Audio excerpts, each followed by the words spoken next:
కాంగ్రెస్ పార్టీలో Jubilee hills ఉప ఎన్నిక చిచ్చు పెట్టిందని చెప్పాలి.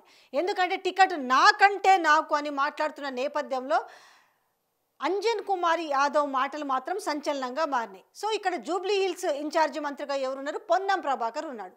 టికెట్ విషయంలో ఆయన మాట్లాడుతున్న నేపథ్యంలో ఆయన ఏంది టికెట్ ఇచ్చేది, నేను ఆయన కంటే కూడా కాంగ్రెస్ పార్టీలో చాలా సీనియర్ని, టికెట్ ఇవ్వాల్సింది హైకమాండ్, బట్ నాకెందుకు ఇవ్వరు అనేసి మాట్లాడుతూ ఆయన బీఆర్ఎస్ని పోవడం కూడా జరిగింది. ఈ సందర్భంగా బీఆర్ఎస్ ఆనాడు ఉన్న కేసీఆర్ అంటే హైదరాబాద్లో బీఆర్ఎస్ పార్టీ బలంగా ఉండాలనేసి మహమ్మద్ అలీకి ఎమ్మెల్సీ ఇచ్చి హోంమంత్రి చేసింది కావచ్చు, లేదు అంటే గతంలో ఎమ్మెల్సీ ఇచ్చి నాయన్ నరసింహారెడ్డిని హోం చేసిన విధానము కూడా గుర్తు చేయడం జరిగింది.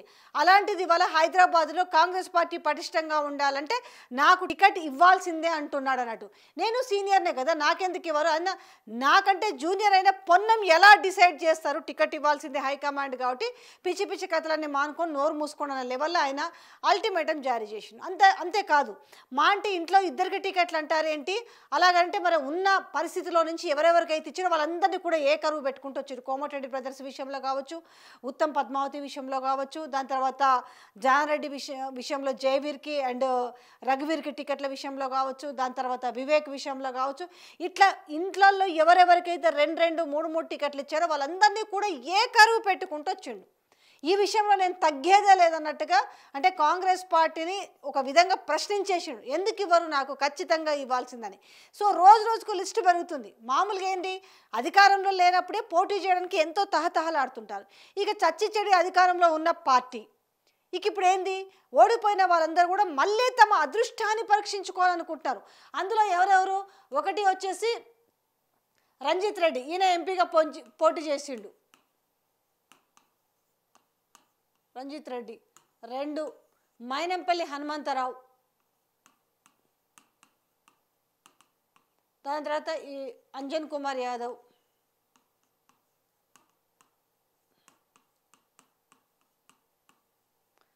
సో ఇట్లా మెయిన్గా. దాని తర్వాత వీళ్ళైతే ముందు వరుసలో వీళ్ళు ఉన్నారు. ఫస్ట్ రంజిత్ రెడ్డి వచ్చేసి ఆయనకు టికెట్ ఇప్పించాలని చెప్పేసి రేవంత్ రెడ్డి చాలా తాపత్రయపడుతున్నాడు. ఈయన ఆల్మోస్ట్ 200 కోట్లకు పైగా డబ్బులు పెడతాడట. సో మైనంపల్లి హనుమంతరావు కూడా నేను కోట్లు పెట్టి 100 కోట్లు పెట్టి నేను కూడా గెలుస్తాను అనేసి ఈయన చెప్తున్నాడు. సో ఈయన మాత్రం నేను సీనియర్ని కదా నాకెందుకు ఇవ్వరు అనేసి ఈయన అంటున్నాడు, నేను సీనియర్ని నాకెందుకు టికెట్ ఇవ్వరు, సో కాంగ్రెస్ పార్టీలో మాదొక్కటే నా కుటుంబ పార్టీ, మిగతా వాళ్ళందరూ కూడా ఉన్నారు కదా, ఎందుకంటే ఇప్పుడు కోమటిరెడ్డి బ్రదర్స్ సపోజ్ ఇప్పుడు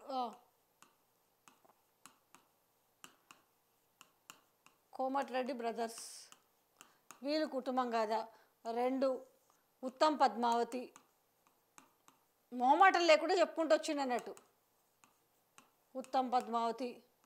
3 జానారెడ్డి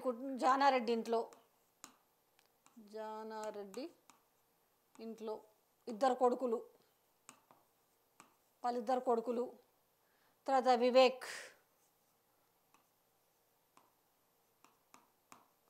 సో ఇట్లా ఇవన్నీ కూడా ఎవరెవరైతే ఒక లిస్ట్ అంతా కూడా ఏకరువు పెట్టుకుంటూ వచ్చాడు. అంజన్ కుమార్ యాదవ్ మాత్రం చాలా గట్టిగానే ప్రయత్నం చేస్తున్నా అనిపిస్తుంది.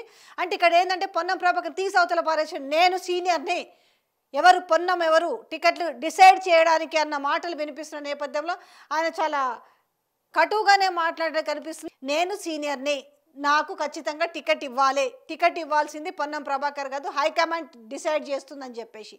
అంతేకాకుండా ఆనాడు బీఆర్ఎస్ హైదరాబాద్లో చాలా పటిష్టంగా ఉండడానికి గతంలో 2 ఎమ్మెల్సీలు ఏ రకంగా హోమ్ మినిస్టర్లు చేశాడు అనే విషయాన్ని, మంత్రివర్గంలోకి తీసుకున్నాడు అనే విషయాన్ని కూడా గుర్తు చేయడం జరిగింది అంజన్ కుమార్ యాదవ్.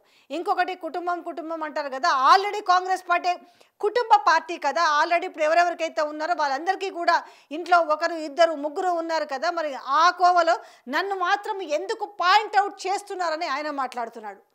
సో ఇంక ఇక్కడ చూస్తేనేమో అంటే ఒక విధంగా చెప్పాలంటే ఈ జూబ్లీ హిల్స్ బై ఎలక్షన్ మాత్రం కాంగ్రెస్ పట్ల చిచ్చు పెట్టిందని చెప్పాలి. ఎవరికి వాళ్ళు ప్రయత్నం చేస్తున్నాడు. ఇక పీసీసీ చీఫ్ మహేష్ గౌడ్ మాత్రం ఖచ్చితంగా అక్కడ నవీన్ యాదవ్కు టికెట్ ఇవ్వాలి అనేసి, అంటే మనం కామారెడ్డిలో బీసీ డిక్లరేషన్ అన్నాం కాబట్టి మనం నవీన్ యాదవ్ బీసీ కాబట్టి ఆయనకి ఇవ్వాలనేసి ఆయన చెప్తున్నాడు. ఇక్కడ నుంచి మైనంపల్లి హనుమంతరావు నాకు ఇవ్వండి, నేను గెలిచి చూపిస్తానని ఆయన అంటున్నాడు. దానం నాగేందర్ వచ్చేసి నాకు టికెట్ ఇవ్వండి, నేను గెలుస్తాను, నేను గెలిచి చూపిస్తాను, నాకు మంత్రి పదవి కూడా విత్ టికెట్ విత్ మంత్రి పదవి కూడా ఆయన అడుగుతున్నాడు. ఇట్లా ఎట్లా అంటే ఒక పెద్ద లిస్టు పెరిగిపోతూ ఉంది. ఇటు బీఆర్ఎస్ పార్టీ నుంచి వెళ్ళిన బొంతు రామ్మోహన్ టికెట్ అడుగుతున్నాడు. అలాగే మనకు అక్కడ ఫ్లెక్సీలు కనిపిస్తున్నాయి. ఏది జూబ్లీ హిల్స్ నియోజకవర్గంలో కొన్ని ప్రాంతాల్లో మరి విజయలక్ష్మి ఎవరు ఆమె కూడా తను బతుకమ్మ సంబరాలని చెప్పేసి ఆమె ఒక వీడియో, బతుకమ్మకు సంబంధించి ఒక వీడియో సాంగ్ కావచ్చు, ఎక్కడ చూసినా ఆమె ఫ్లెక్సీలు కటౌట్లు ఆమె కనపడుతున్నాయి. అంటే పోటీలతో ఉన్నారు.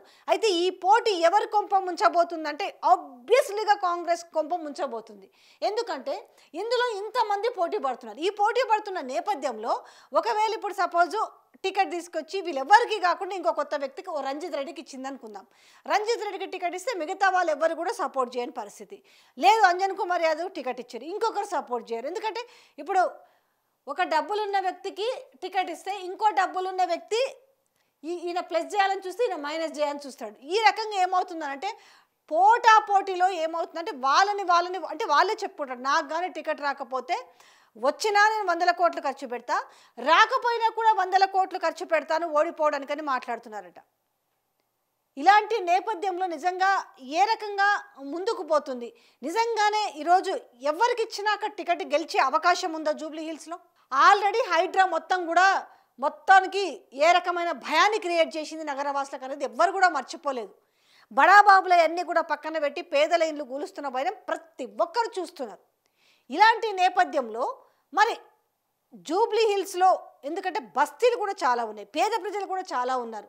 సరే బడాబాబులు అసలు వచ్చి బయటకు వచ్చి ఓట్లేస్తారా, ఎంత మేర పోలింగ్ శాతం అవుతుందనే విషయం మనం ఎప్పుడు చూస్తున్నాం. 60% మించే ప్రసక్తే లేదు. ఇలాంటి నేపథ్యంలో ఇక్కడ గెలుపు ఓటంలో డిసైడ్ చేసేదంతా కూడా బిలో పావర్టీ లైన్లో వాళ్ళు ఉన్న ఓట్ బ్యాంకి.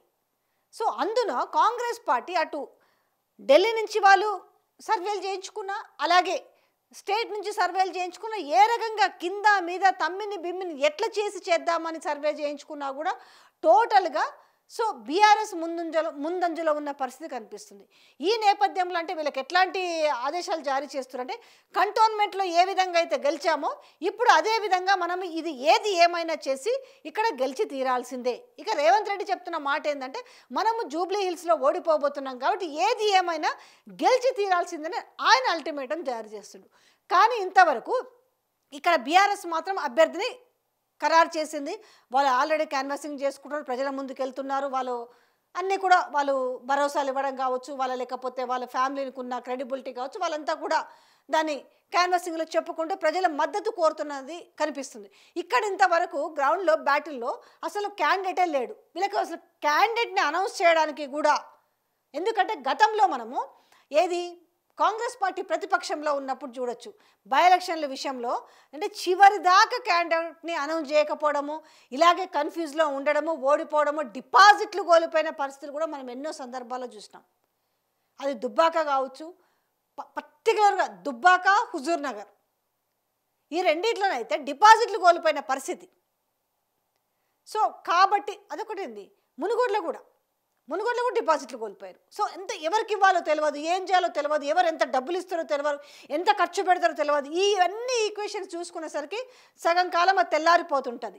ఇలాంటి నేపథ్యంలో ఒక కన్ఫ్యూజ్ వాతావరణంలో ఉన్నారు. ఇక్కడ ఏమవుతుందంటే క్యాండిడేట్లు మాకు టికెట్ కావాలన్నోళ్ళు ఇంచుమించు ఏం చేస్తున్నారంటే బెదిరింపు దోర్లకు దిగుతున్నారు. అంటే కాంగ్రెస్ పార్టీకి అవసరమైతే అంటే కాంగ్రెస్ పార్టీలో ఉన్న పెద్దలకు ఎదురు తిరగడానికి కూడా ఏమాత్రం వెనకాడని పరిస్థితి కనిపిస్తుంది.